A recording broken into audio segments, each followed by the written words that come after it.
È finita in tragedia quella che, con ogni probabilità, è stata un'uscita di strada avvenuta nelle ore notturne.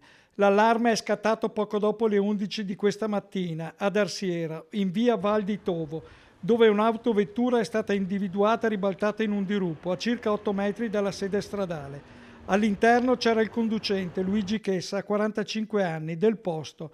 Quando i soccorsi sono arrivati, purtroppo per l'uomo non c'era più nulla da fare. Il medico del SUEM ne ha constatato il decesso. L'intervento dei vigili del fuoco, arrivati dal distaccamento di Schio, è stato particolarmente complesso. I pompieri hanno provveduto alla messa in sicurezza del veicolo utilizzando argani manuali e hanno recuperato la salma con tecniche SAFAS, speleo alpino fluviali, necessarie per operare in zone impervie.